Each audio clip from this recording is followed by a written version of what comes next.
Halo, Assalamualaikum warahmatullahi wabarakatuh. Hari ini kita akan membahas topik yang berjudul perbuatan fitnah sangat dibenci oleh Allah Subhanahu wa taala karena dapat menyebabkan perselisihan, perkelahian, dan merupakan dosa yang sangat besar.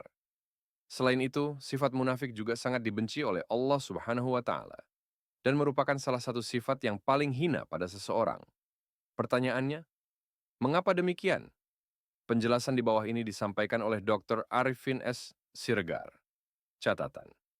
Kemampuan penglihatan beliau saat ini hanya tersisa sekitar 30%, sehingga dakwah yang beliau ketik dibantu oleh cucunya untuk disuarakan atau divokalkan melalui penyebaran dakwahnya, yang terpaksa menggunakan suara atau vokal dari internet.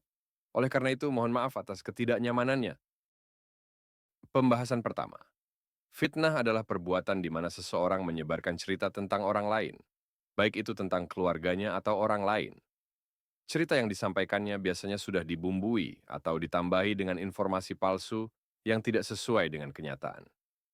Tanpa disadari, tindakan menyebarkan cerita tersebut dapat menimbulkan kebencian, penghinaan, pertengkaran, perkelahian, bahkan hingga pembunuhan atau peperangan. Selain itu, perbuatan ini adalah salah satu yang sangat dibenci oleh Allah Subhanahu wa taala dan harus kita hindari. Contoh pertama, menceritakan kepada temannya bahwa suaminya memiliki istri simpanan, padahal kenyataannya suaminya hanya pernah memberikan bantuan atau sedekah kepada seorang wanita yang datang meminta tolong karena anaknya sakit dan membutuhkan operasi. Contoh kedua, seseorang menyebarkan rumor bahwa tetangganya yang merupakan seorang pejabat memperoleh hartanya dari hasil korupsi, padahal hal itu tidak benar. Contoh lain, misalnya, seseorang datang kepada dukun untuk mengobati anaknya yang sakit. Dukun tersebut kemudian menjelaskan bahwa penyakit anak itu disebabkan oleh kecemburuan atau iri hati di antara saudaranya. Dikatakan bahwa ada seorang saudara yang iri dengan kekayaan, kenaikan pangkat, atau kerukunan dalam rumah tangga. Saudara yang tinggal tidak jauh dari keluarga tersebut, yang juga merupakan saudara dekat, diduga telah meminta bantuan dukun untuk membuat anak itu sakit akibat kecemburuan mereka. Rujukannya, hadis riwayat Bukhari dan Muslim, Nabi Shallallahu Alaihi Wasallam menyatakan, tidak akan masuk surga orang yang suka menyebar fitnah.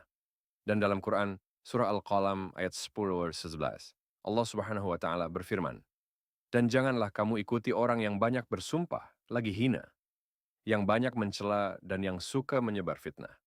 Ats-Tabarani juga meriwayatkan bahwa Nabi Shallallahu Alaihi Wasallam bersabda, bukan dari golonganku, umatku, orang yang hasad, iri hati, yang gemar memfitnah, dan yang mendatangi dukun. Aku pun bukan bagian darinya. Hadis riwayat Ahmad, Nabi Shallallahu Alaihi Wasallam menyatakan, sebaik-baiknya umatku adalah mereka yang ketika dilihat, langsung mengingatkan kepada Allah. Dan seburuk-buruknya umatku adalah orang yang berkeliaran, menyebar fitnah, memisahkan antara saudara, serta gemar menuduh orang yang tidak bersalah dengan tuduhan jahat.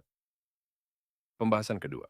Sifat munafik adalah sifat yang sangat buruk dan sangat dibenci oleh Allah Subhanahu wa taala. Ada tiga sifat yang menunjukkan kemunafikan. Pertama, ketika seseorang berkata, perbuatannya tidak sesuai dengan apa yang dikatakannya. Misalnya, dia mengaku rajin bersedekah, padahal sebenarnya dia pelit. Atau dia mengatakan bahwa dia selalu sholat tahajud, tetapi kenyataannya tidak pernah melakukannya dan sebagainya. Kedua, ketika dia berjanji, dia tidak menepati janjinya. Contohnya dia berjanji untuk bertemu di tempat atau waktu yang telah disepakati, namun tidak datang atau sering terlambat. Atau misalnya dia berjanji akan membayar utangnya pada tanggal tertentu, tetapi tidak menepati janjinya. Misalnya seseorang diberikan amanah atau tugas yang harus dilaksanakan, dan ia menerimanya. Namun amanah atau tugas tersebut tidak pernah dilaksanakannya. Contohnya, seseorang diminta tolong oleh temannya untuk menemani atau menjaga orang tuanya selama umroh. Amanah tersebut telah diterima dan disanggupi olehnya. Namun, sesampainya di Mekah atau Madinah, orang yang diberi amanah ini tidak menepati janji atau melaksanakan tugas yang sudah dimintakan kepadanya. Ia lalai dan tidak memperhatikan amanah tersebut.